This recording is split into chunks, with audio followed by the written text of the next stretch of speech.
minsan ang pinakamabait na tao. Siya pa ang nagiging pinakamalamig. Yung dating laging umiintindi, laging nagpapatawad, laging nagbibigay ng second chance. Pero ngayon, wala nang emosyon, wala nang paki, parang ibang tao na. Tanong, talaga bang nagbago siya o napuno lang? Sa psychology, hindi basta-basta nagiging masama ang isang tao. May proseso, may sugat, may paulit-ulit na karanasang unti-unting pumapatay sa dating kabutihan niya. At kapag ang mabait na tao ang napagod, hindi siya sumisigaw, tahimik lang siyang nag-iiba. Bago tayo magsimula, kung gusto mo ng mga ganitong topic tungkol sa human psychology, emotions at behavior, huwag mong kalimutang mag-subscribe dito sa ating channel para lagi kang updated sa mga bagong kaalamang ibabahagi ko. 1. Bakit ang dating mabait nagiging masama? Psychology explained. May kilala ka bang dating sobrang bait? Yung tipong hindi marunong magalit, laging umiintindi, laging nagpaparaya. Pero ngayon parang ibang tao na, malamig, diretso magsalita. Wala nang pakialam sa nararamdaman ng iba. Sa psychology, hindi biglaan ang ganitong pagbabago. Hindi ito overnight transformation. Ito ay resulta ng unti-unting pagkapuno. Una, kailangan mong maintindihan ang isang bagay. Ang mabait na tao kadalasan ay may mataas na empathy. Malakas ang pakiramdam nila sa emosyon ng iba. Ayaw nilang makasakit. Ayaw nilang may magalit sa kanila. Pero may downside ang sobrang empathy. Kapag lagi kang umiintindi, nasasanay ang mga tao na abusuhin ka. Kapag lagi kang nagpapatawad, iniisip nila na okay lang ulitin ang pagkakamali. Dito nagsisimula ang cycle. Sa una, tiniis lang niya. Pangalawa, pinalampas ulit. Pangatlo, sinabi sa sarili niya na maiintindihan ko na lang.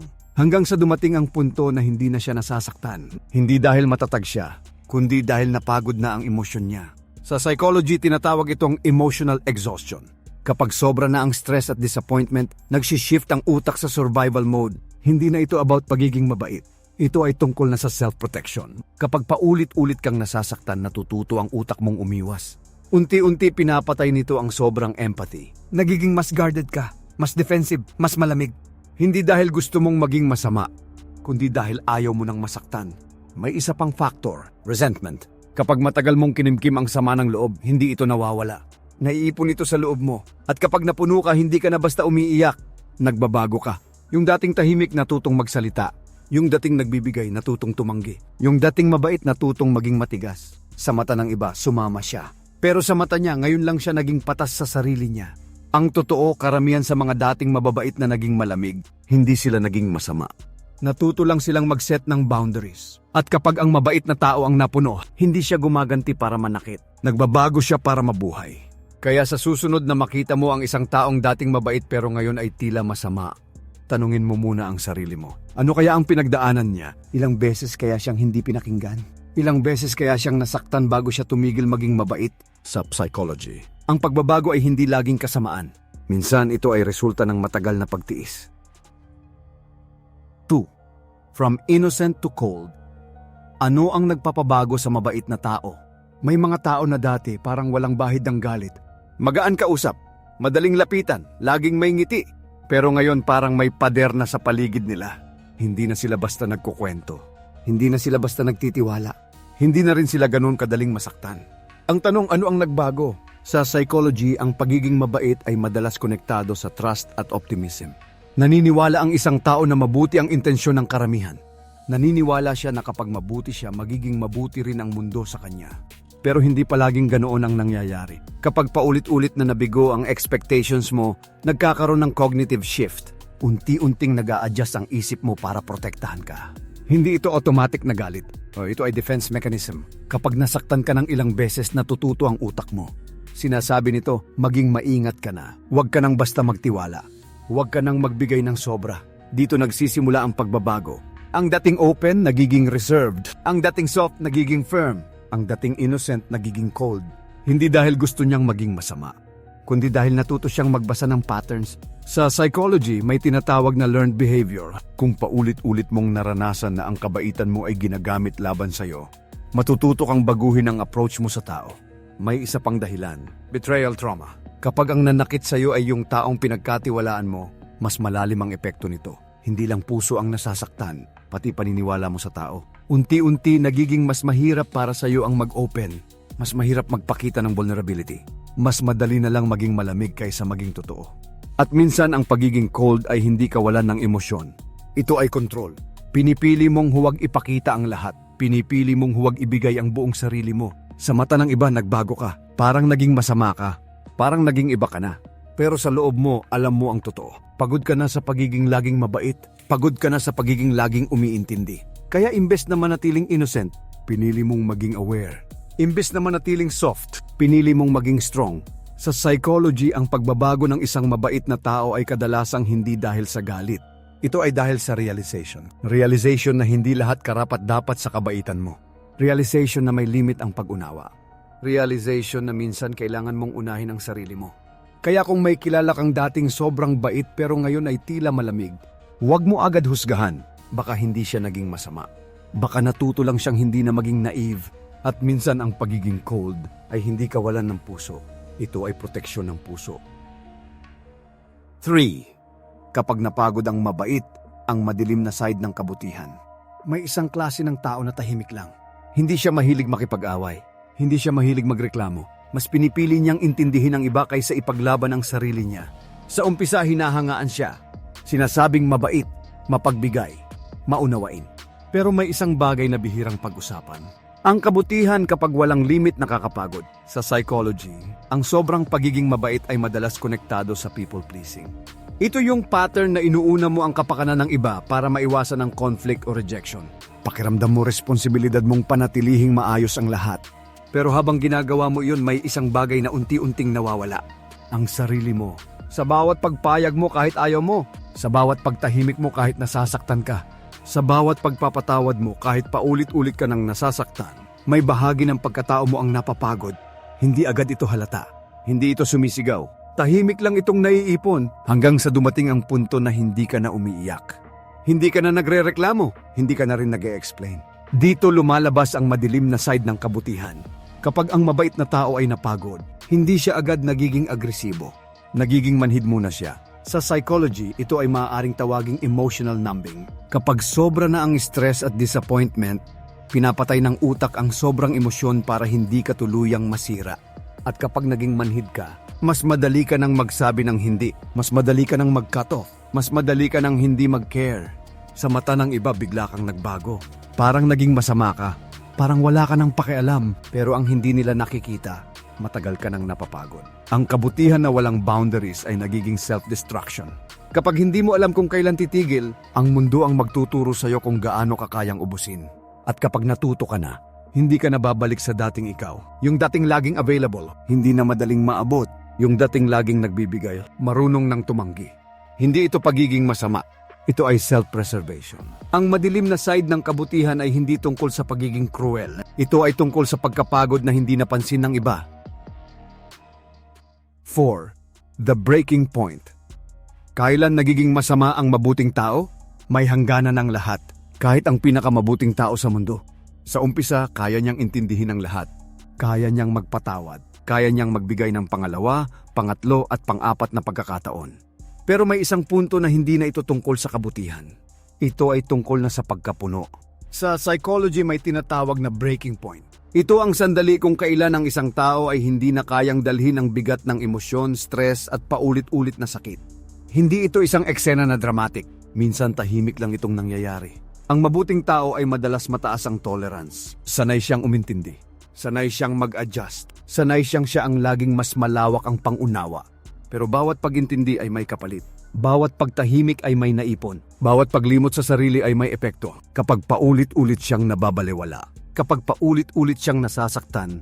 Kapag paulit-ulit niyang pinipili ang iba kaysa sa sarili niya, unti-unting nababawasan ang pasensya. Hanggang sa isang araw hindi na siya galit. Hindi na siya umiiyak. Wala na lang siyang pakialam. Ito ang tunay na breaking point. Sa mata ng iba, bigla siyang naging masama. Bigla siyang naging matigas. Bigla siyang hindi nakilala. Pero sa totoo lang, matagal na siyang umaabot sa limit. Hindi lang napansin. Sa psychology, kapag ang isang tao ay matagal na na-expose sa stress at emotional pain, nag-activate ang self-protection mechanisms ng utak. Nagiging mas defensive siya, mas direct, mas hindi na nagbibigay ng sobrang consideration. Hindi ito dahil gusto niyang manakit. Ito ay dahil ayaw na niyang masaktan. Kapag ang mabuting tao ay umabot sa breaking point, hindi na siya nakikipag-ayos para lang maging okay ang lahat. Pinipili na niyang maging okay ang sarili niya. At minsan, ang desisyong iyon ang mukhang kasamaan sa paningin ng iba. Pero ang tanong ay hindi kailan siya naging masama. Ang mas tamang tanong ay, ilang beses ba siyang nagtiis bago siya napuno? Ang breaking point ay hindi simula ng pagiging masama. Ito ay wakas ng matagal na pag-unawa. At kapag narating yon ng isang mabuting tao, hindi mo na siya basta maibabalik sa dating bersyon niya. Dahil kapag natuto na siyang piliin ang sarili niya, hindi na niya hahayaang maubos siya ulit. 5. Hindi siya nagbago, naubos lang. The Psychology of Silent Transformation. May mga pagbabago na hindi mo napapansin agad. Walang sigawan, walang dramatic na eksena, walang malinaw na paalam. Tahimik lang. Yung dating laging present, unti-unting nagiging distant.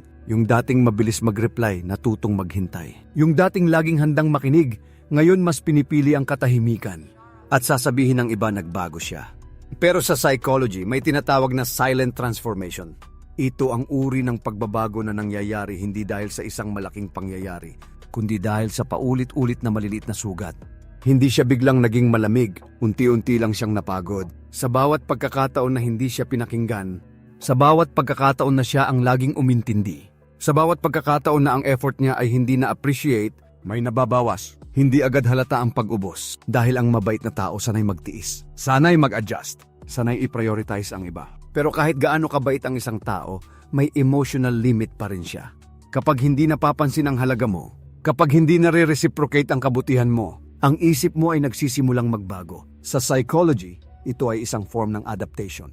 Kapag ang environment ay hindi healthy para sa'yo, nag-a-adjust ang behavior mo para makasurvive. Hindi ito paghihiganti, hindi ito drama, ito ay self-preservation. Unti-unti, binabawasan mo ang access ng tao sa'yo. Hindi mo na ibinibigay ang buong oras mo. Hindi mo na sinasabi ang lahat ng nararamdaman mo. Hindi dahil wala ka ng pakialam, kundi dahil ayaw mo nang maubos. Ang silent transformation ay mapanganib dahil hindi ito agad nakikita. Habang iniisip ng iba na okay lang ang lahat, ikaw ay tahimik nang nagdidistansya. Hanggang sa dumating ang araw na hindi ka na ganoon ka-accessible. Hindi ka na ganoon ka-open. Hindi ka na ganoon ka-available. At saka lang nila mapapansin na nagbago ka. Pero ang totoo, hindi ka nagbago. Naubos ka lang. At kapag ang isang tao ay naubos na, hindi na siya bumabalik sa dating sobra magmahal, sobra magbigay, sobra magtiwala. Natuto na siyang sukatin ang effort. Natuto na siyang pahalagahan ang sarili niya. Natuto na siyang hindi ibigay ang lahat sa mga taong hindi marunong magbalik. Sa psychology, ang ganitong pagbabago ay hindi pagiging masama. Ito ay paglipat mula sa self-sacrifice patungo sa self-respect. Kaya kung may taong tila nagbago sa iyo ng tahimik, huwag mo agad sabihin na naging iba siya. Baka matagal na siyang nauubos. At ngayon lang niya piniling tigilan ang pagbigay ng sobra. 6. Kapag lagi kang sinaktan. Paano nabubuo ang isang masamang tao? Walang taong ipinanganak na masama. Walang batang lumaki na may plano agad manakit ng iba. Kadalasan ang tinatawag nating masamang tao ay produkto ng paulit-ulit na sakit na hindi niya natutunang iproseso. Sa simula, normal lang ang lahat. May tiwala siya, may lambing, may kakayahang magmahal ng walang duda. Pero kapag lagi kang sinasaktan, may nangyayari sa isip mo. Sa psychology, ang utak natin ay may natural na response sa pain. Kapag may banta, natututo itong mag-adjust para protektahan ka. Kung hindi mo kayang kontrolin ang sakit, kokontrolin mo ang reaksyon mo dito. Sa unang beses na nasaktan ka, umiyak ka. Sa pangalawa, nagtanong ka kung bakit. Sa pangatlo, sinubukan mong ayusin. Pero kapag umabot sa ika-4, ika-5, ika-10, hindi na ito simpleng lungkot. Nagiging galit na ito. Nagiging resentment. Ang resentment ay hindi agad sumasabog. Naiipon ito. At habang naiipon, nagbabago ang pananaw mo sa tao. Unti-unti bumababa ang trust mo. Unti-unti tumataas ang guard mo. Unti-unti nawawala ang dating lambot mo. Sa psychology, ito ay isang defense pattern. Kapag ang mundo ay paulit-ulit na nagpapakita ng sakit, natututo kang maging mas matigas kaysa sa mundo. Minsan, ang dating nasasaktan ay natutong manakit. Hindi dahil gusto niya, kundi dahil naniniwala siyang iyon ang paraan para hindi na siya masaktan ulit. Kapag lagi kang tinatrato na parang wala kang halaga, darating ang punto na iisipin mong, kung ganito lang din, bakit pa ako magpapakabait? At doon nabubuo ang tinatawag nilang masamang tao. Pero kung susuriin mo ng mas malalim, ang makikita mo ay isang taong pagod na, isang taong hindi napakinggan, isang taong ilang beses nang nasaktan ng walang tunay na paghilom. Ang problema ay hindi lang ang sakit. Ang problema ay kapag wala kang safe space para iproseso ito. Kapag hindi mo na ilabas ang galit mo ng maayos, lumalabas ito sa ibang paraan. Sa pagiging cold, sa pagiging sarcastic, sa pagiging insensitive. Hindi dahil wala ka ng puso, kundi dahil natuto kang huwag ipakita ito. Sa psychology, ang behavior ay kadalasang resulta ng experience. Ang paulit-ulit na pain ay nagfo-form ng panibagong identity. Kaya kapag may nakikita kang taong tila masama, tanungin mo rin kung ilang beses siyang sinaktan bago siya naging ganoon. Hindi ito excuse para manakit, pero ito ay paliwanag kung paano nabubuo ang isang taong tila nawalan na ng kabutihan. Minsan, ang masamang ugali ay armor lang, proteksyon laban sa panibagong sugat. At ang tunay na tanong ay hindi, bakit siya naging masama? Kundi, ano ang nangyari sa kanya bago siya nagbago? 7. The Dark Shift. Bakit ang pinakamabait ang pinakadelikado kapag napuno? May isang katotohanan na hindi madalas pag-usapan.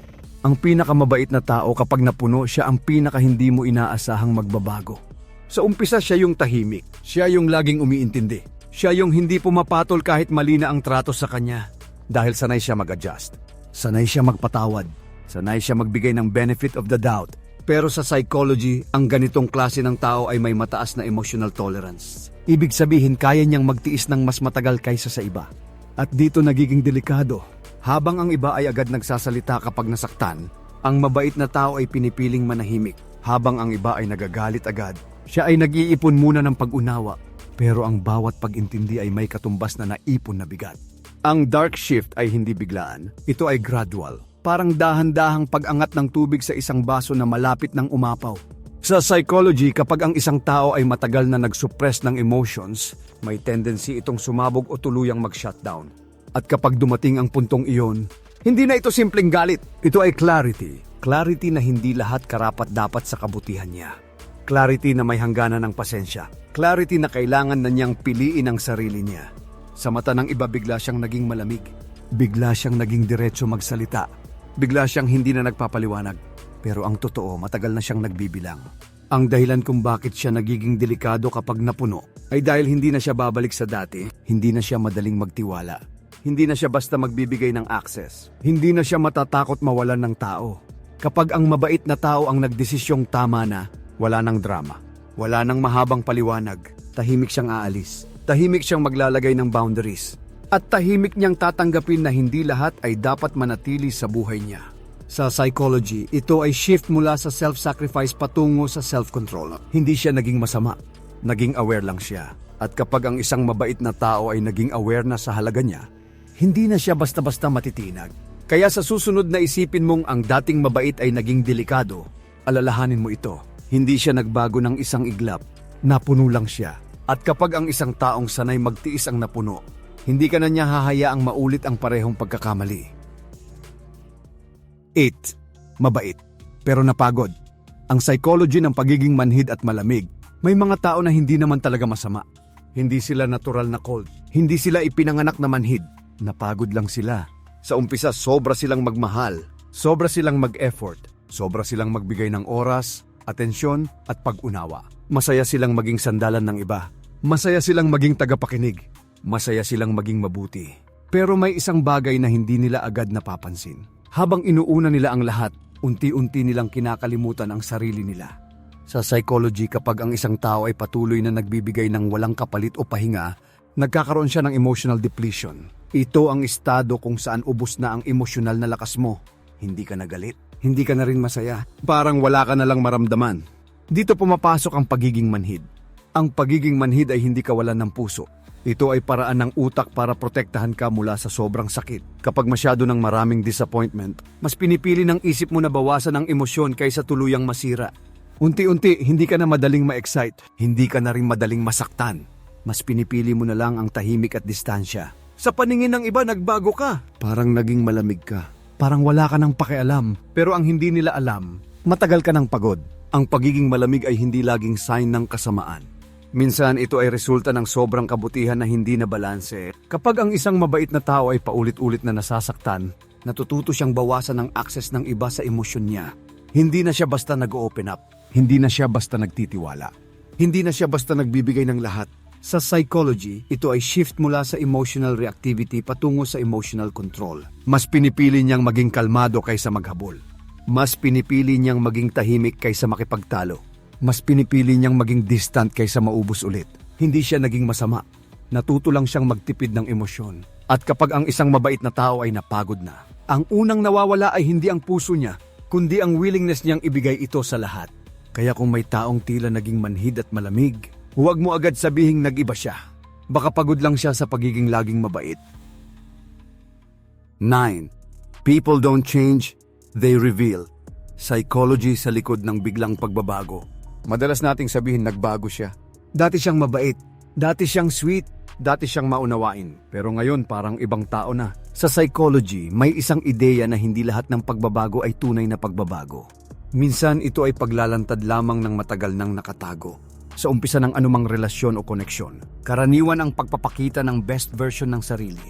Mas maingat, mas patient, mas kontrolado. Tinatawag ito na impression management. Natural itong behavior ng tao para tanggapin at magustuhan ng iba. Pero habang tumatagal, kapag komportable na ang isang tao, unti-unting lumalabas ang tunay na patterns niya. Kung dati ay mabait siya dahil gusto niyang mapanatili ka, posibleng sa paglipas ng panahon, hindi na niya kailangang magpanggap. At doon mo makikita ang tunay na ugali. Hindi ito ibig sabihin na lahat ay nagkukunwari. Pero sa psychology, kapag bumababa ang effort dahil pakiramdam ay secure na ang sitwasyon, lumalabas ang default personality. Ang tinatawag mong biglang pagbabago ay maaaring pag-alis lang ng maskara.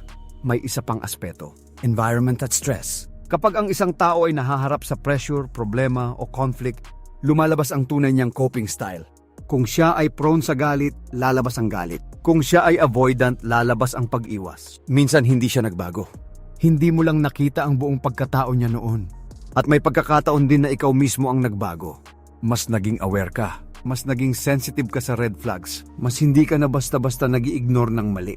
Kaya ang dating hindi mo napapansin, ngayon malinaw na sa'yo. Sa psychology, ang perception ay malaking bahagi ng relasyon. Kapag mas malinaw na ang boundaries mo, mas napapansin mo ang mga bagay na dati ay pinalalampas mo lang.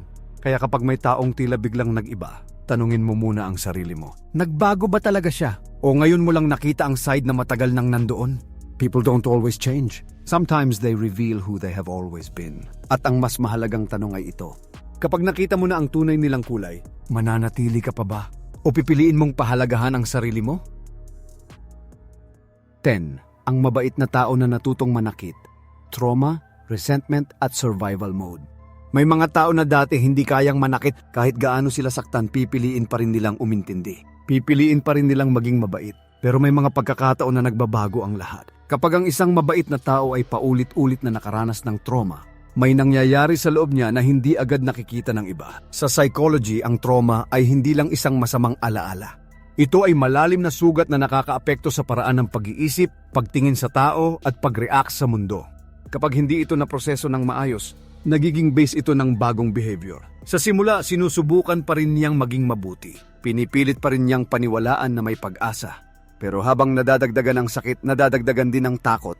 At kapag mas malakas na ang takot kaysa sa kabutihan, nag-a-activate ang survival mode. Ang survival mode ay estado kung saan ang pangunahing goal mo ay protektahan ang sarili mo. Hindi na ito tungkol sa pagiging kind. Hindi na ito tungkol sa pag-intindi. Ito ay tungkol sa pag-iwas sa panibagong sugat. Dito pumapasok ang resentment. Ang resentment ay tahimik na galit. Hindi ito laging sumisigaw. Minsan nakaipon lang ito sa loob mo. Habang tumatagal, binabago nito ang pananaw mo. Hindi ka na basta nagtitiwala. Hindi ka na basta nagpapatawad. Hindi ka na basta nagbibigay ng benefit of the doubt.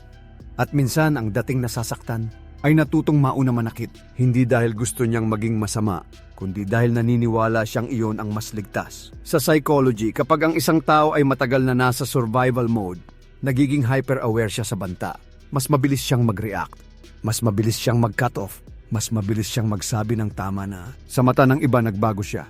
Parang naging cruel, parang nawalan ng puso. Pero ang totoo, natakot lang siyang maulit ang sakit na hindi niya kinaya noon. Hindi lahat ng taong nananakit ay masama sa simula.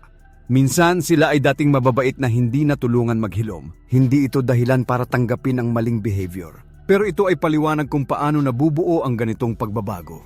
Kapag ang trauma ay hindi napagaling, ito ay nagiging pattern. At kapag ang resentment ay hindi na ilabas ng tama, ito ay nagiging pader. Ang mabait na tao na natutong manakit ay hindi simpleng kontrabida sa kwento. Minsan siya ay isang taong matagal nang nasa survival mode at hindi na alam kung paano bumalik sa dati niyang lambot. Ang tanong ngayon ay ito, kapag napansin mong unti-unti kang nagiging mas matigas dahil sa sakit, Pipiliin mo bang manatili sa survival mode o hahanapin mo ang paraan para maghilom bago ka tuluyang magbago? Hindi lahat ng mabait ay mananatiling mabait habang buhay. Hindi dahil nagbago ang puso nila, kundi dahil may mga sugat na hindi nakita, may mga pagod na hindi napansin, at may mga limit na tuluyang naabot. Sa psychology, bawat malamig na tao ay may kwento. Bawat taong naging matigas ay may dahilan.